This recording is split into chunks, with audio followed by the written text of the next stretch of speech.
بسم اللہ الرحمن الرحیم۔ السلام علیکم ناظرین، میں ہوں سید علی مہدی اور آپ میرا یوٹیوب چینل دیکھ رہے ہیں۔ ناظرین، کل موجودہ D G I S P R general Babar Iftikhar صاحب نے بڑی تفصیل کے ساتھ ایک پریس کانفرنس کی اور صحافیوں کی طرف سے پوچھے جانے والے ہر طرح کے سوالات کا جواب دیا۔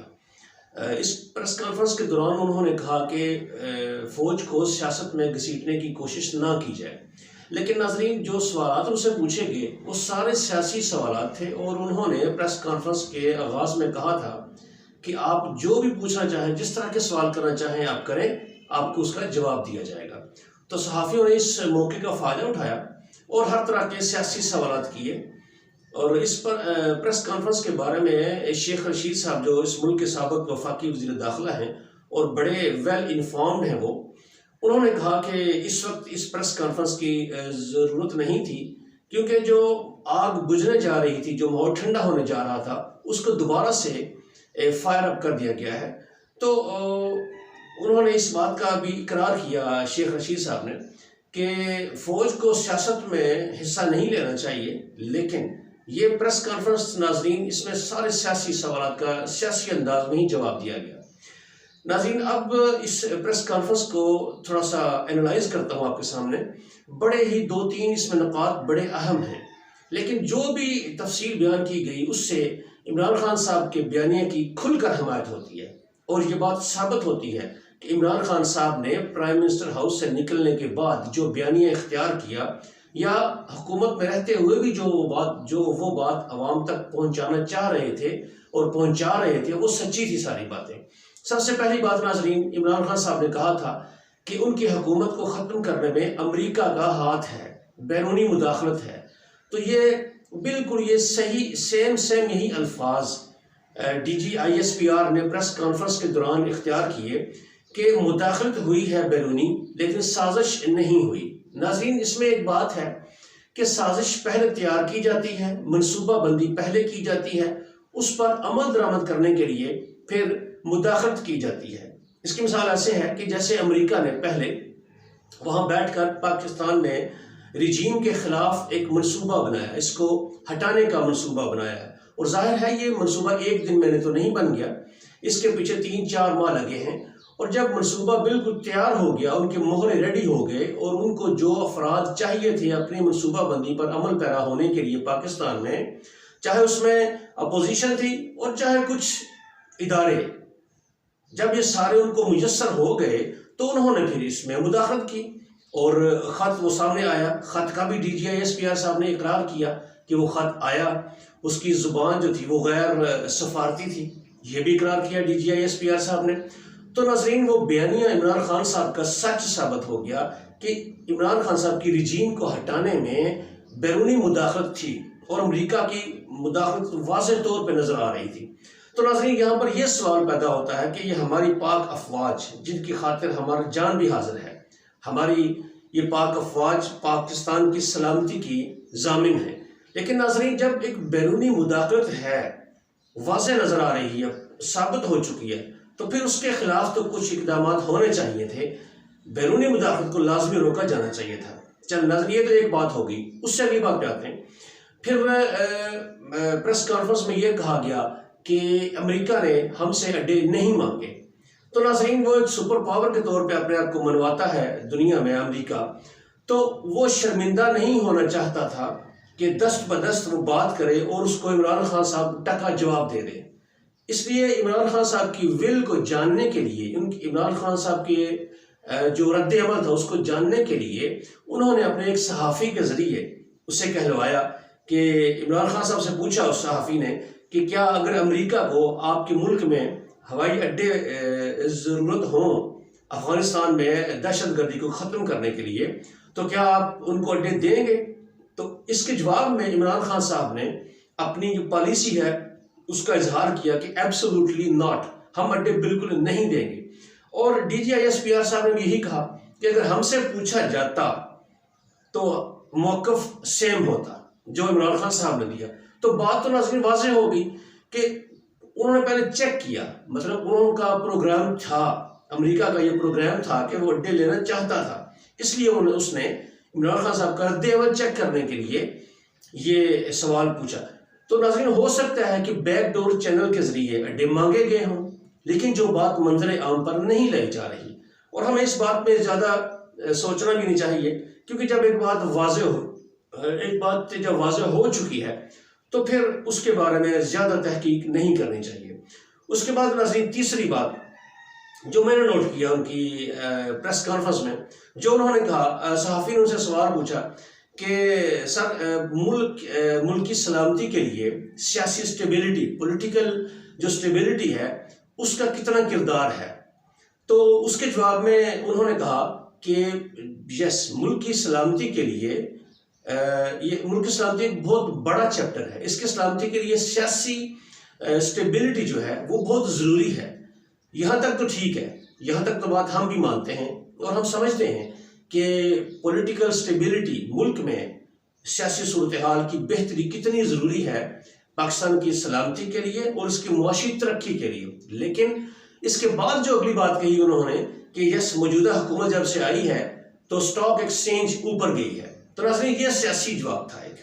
اس سے کیونکہ موجودہ حکومت جو کہ امپورٹڈ حکومت ہے، اب تو ثابت ہو چکا ہے، امپورٹڈ حکومت نے اس بات کو اپنے حق میں اس طرح سے لیا کہ وہ آئے تو انہوں نے معاشی صورتحال بہتر کی. حالانکہ صاحب کے سامنے ہے کہ جب سے یہ حکومت آئی ہے، امپورٹڈ حکومت جب سے یہ آئی ہے، تو چینی کی قیمت میں 13 روپے کا اضافہ کر دیا گیا ہے پر کے جی. اس کے بعد گھی کی قیمتوں میں اضافہ ہوا ہے، اور اب یہ پیٹرول اور ڈیزل کی قیمتوں میں اضافہ کرنے جا رہے ہیں. تو ناظرین اب دیکھیں، یہ ساری جو پریس کانفرنس ہے اس سے بہت طرح کے سوالات جنم لے رہے ہیں عوام میں. کچھ عوام غصے میں ہیں اور کچھ عوام جو اس کو اپنے حق میں سمجھتے ہیں وہ خوش ہیں. لیکن اس پریس کانفرنس نے کئی سوالات کو جنم دے دیا ہے. وہ یہ کہ کیا فوج کو سیاست میں مداخلت کرنی چاہیے یا نہیں. ناظرین ایک کام ہوتا ہے جو دبے پاؤں کیا جاتا ہے، جو پس منظر میں رہ کر کیا جاتا ہے، اس کے بارے میں شکوک و شبہات جنم لے سکتے ہیں، لیکن وہ شکوک و شبہات کی حد تک ہی رہتے ہیں. کچھ لوگ اس کو سچ سمجھتے ہیں اور اکثریت شکوک و شبہات میں ہی رہتی ہے. لیکن جب سر عام آ کر اقرار کر لیا جائے ان چیزوں کا کہ یہ باتیں ہوئی ہیں اور اس طرح سے ہوئی ہیں، اور ان کا دبے لفظوں میں اقرار کیا جائے، جیسے کہ سازش کا لفظ استعمال نہیں کیا لیکن یہ کہا کہ مداخلت ہوئی ہے، تو یہ بھی تو اسی بات کا اظہار ہے. اس کے بعد یہ بھی کہا گیا کہ جو سیاسی لیڈر ہیں ان کو اپنی زبان صحیح رکھنی چاہیے. اس کے بارے میں بھی دیکھیں ناظرین، ماضی میں بھی پریس کانفرنس ہوتی رہی ہیں، لیکن ان میں جب بھی اس طرح کا کوئی سیاسی سوال پوچھا جاتا تھا تو نو کمنٹس کر کے وہ دوسرے سوال کی طرف چلے جاتے تھے. لیکن اس دفعہ انہوں نے ایسا نہیں کیا.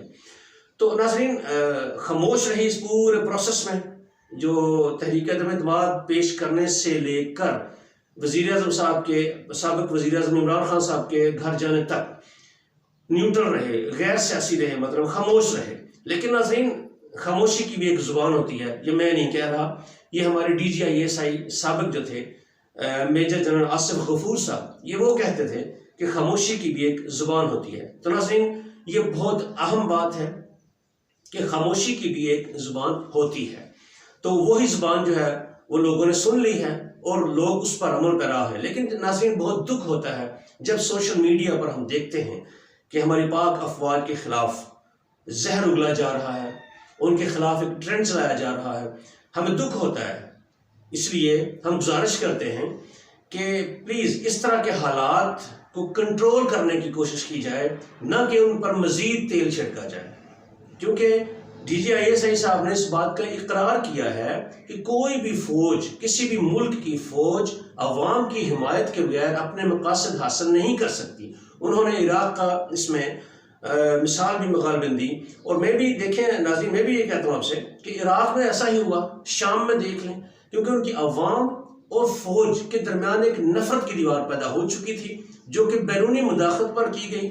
اور آج ان ملکوں کا آپ حال دیکھ لیں اور وہاں کی فوج کا حال دیکھ لیں. فوج نے ہتھیار ڈال دیے، فوج نے سرنڈر کر دیا.